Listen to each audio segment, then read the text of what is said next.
Hello out there. Hello everyone. I'm Dr. Bruce Bloom, Bloom Metabolic Insights. And I know these are crazy times, and I know that the goal right now is to stay at home to save lives and stay at home to stop the spread. And I'm not trying to minimize the importance of that, but because I am home, the spread that I'm actually trying to stop is the spread of my waistline. We are put in a situation now where we're out of our normal routine, and as a result, we are possibly making choices that are not in the best interest of our bodies. So I created a game for all of us to play. As long as we're stuck at home, let's have some fun. And this is the game. It's called the game called Life. It's actually the game of your life. And it's not the board game by Hasbro, but you can argue it's a game for us who are stuck at home who are bored.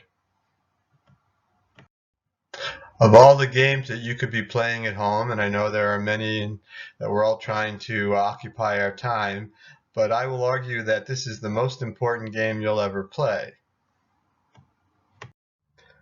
And I know it wasn't your choice to play this game. You can blame this lady on the left and the fella on the right. Somehow they got together, somewhere, somehow, and that became you. So in this game, the game of your life, your body happens to be your team. Hello, team. Your body, your team, is not so different from other sports teams that are made up of players. In this particular case, the players that make up your body are the organs that make up your team. And if we want to talk a little bit about those organs, we can say that the captain of the team is your brain, but basically every system in your body is there and designed to make sure that the team survives in what's really a rather unfriendly environment that you and I are living in. We're living in a world where gravity is trying to knock you down. The law of entropy is trying to rip you apart. Bacteria and other viruses, how appropriate is that right now, are trying to dismantle you, and radiation is trying to burn through you. So it's the team, the players of this team that are designed to fight this great fight to keep the team alive. Well, we all know that this game begins at birth, and unfortunately, this is where the game ends. But to be a little bit more optimistic, let's hope for all of us that the game ends here, our little stairway to heaven.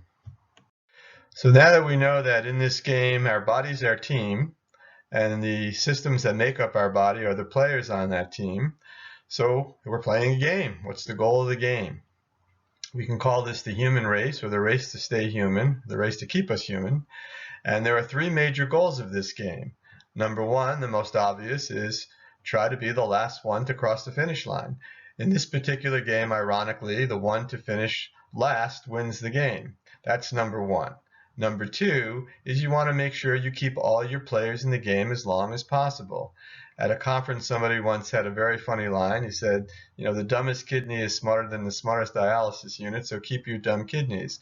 So you want to make sure that you're playing this game till the end with all of your systems still performing. And the third, which you could argue might be the most important, is you want to fill this journey with love and joy. So I've decided to take advantage of the scoring system that we use in schools to score this game. I think this is somewhat appropriate. I believe that if you make it between the ages of 90 years and 100, that's an A. If you make it between 80 and 89, that's a B. 70 to 79, that's a C. 60 to 69, that's a D. And anything below 59 years is a failing grade. When I used to teach anatomy and physiology, and I would say to students, really, to me, an A represents that you're an adult meaning that you're taking responsibility for the tasks at hand. B means you're becoming an adult.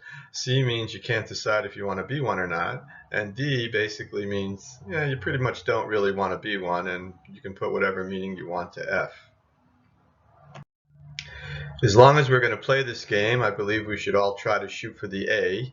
And when I used to teach, I used to say I used to teach anatomy and physiology. If you wanted to get an A in the game, you basically have to study 2 to 3 hours every day for the 15 weeks that you're taking the course, because it's sort of like me introducing you to 1,000 people that you've never met before who all have very funny names. And at the end of the semester, not only do you have to tell me their names, but you have to tell me what they do for a living.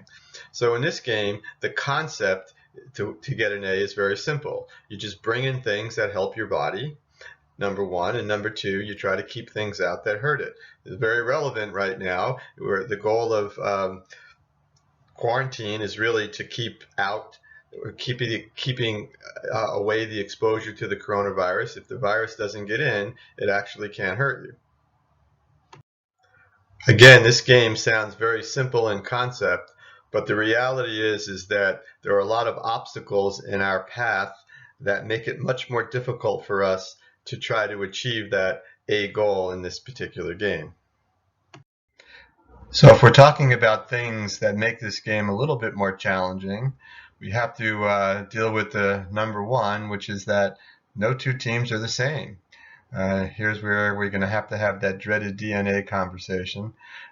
When you study human reproduction and you study the human reproductive system, you study any system of the human body, you try to study it to determine what's its purpose, what's its goal. In human reproduction, when you can get through all the giggles, what you learn is the goal of the system is basically survival of the species. And what did nature figure out as possibly the best solution for that? And nature figured out that the best solution is genetic variability, make us all different. So if one virus comes along that kills one of us, it doesn't necessarily kill all of us. Again, very timely. So the goal here is to understand that we're all different. Not all players perform equally from one team to another. We are limited by our DNA, and in many cases, the genetic differences can be so great that it's even hard to believe we're players in the same game. This is one of the challenges that we all face. Here's another little conundrum. That is that you don't actually get to choose the players that you want to play this game with. You don't get to choose your top draft choices. If that was the case, I'd have a face that looked like Brad Pitt. I'd have a singing voice that sounded like James Taylor. I would have a physical and athletic body that looked like LeBron James, and so forth and so on. But you know what? I'm stuck with this, so I have to make the best of it. I have to play with the hand that I've been dealt. The second obstacle that we face in this game is that as players age, their performance changes. Older players often perform with less efficiency. I think this is very relevant. One of the challenges I face is having to accept the reality of the fact that I'm dealing with a 65-year-old model, and this model doesn't perform or work like it did when it was a 25-year-old model. I think this chart that we're showing here is very interesting because it shows the development. You're getting bigger and bigger and bigger, and then of course at the end there's a decline, and I think that's the reality of all of our lives. Boy, let's talk about these years, the ascent years, the years between 0 and 25, because you don't get a second shot at it. These are the years where your body is going to grow into the strongest system it can possibly be. So the choices you make during these years, and by the way, if any of you out there are between the ages of 0 and 25, then these are extraordinarily important years, because these are the years that allow you to build your system up and make it as strong as it's ever going to be. The cruising years, the years between 25 and 75, which is really the group that I'm in. I'm 65 years of age. These are fascinating years. So the first 25 years is you're trying to become as strong as you possibly can become.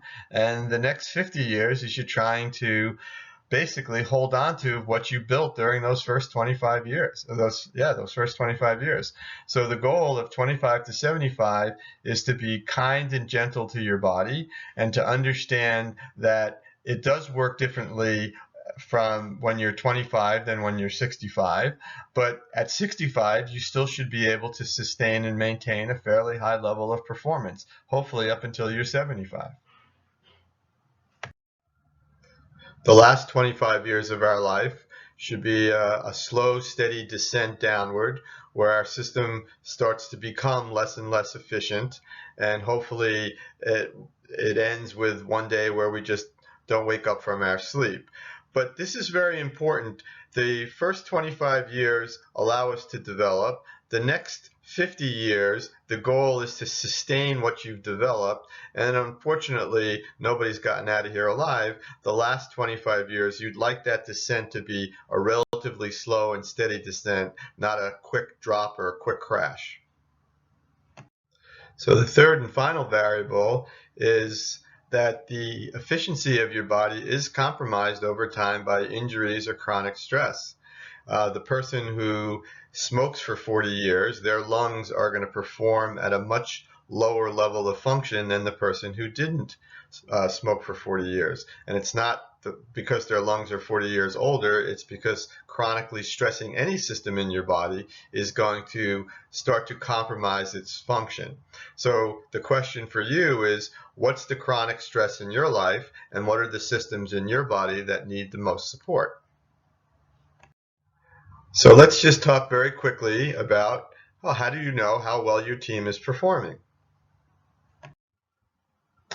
So how do you know how well your body is playing? The answer is, well, why don't we talk to it? Why don't we ask it? Believe it or not, the human body will try to tell you when it's happy and it's unhappy with the way you're treating it. Stick your hand on a hot stove and your hand will tell you it's not very happy with the place that you're putting it. Have a car run over your leg and the broken bones will scream at you and say, hey, this was not a very good place for me to be. So our goal right now is to try to gather information, talk to your body is your team, but specifically talk to the players that make up your body's team and say, how you guys doing in there? Is there something we can do to actually help you so you can improve your performance?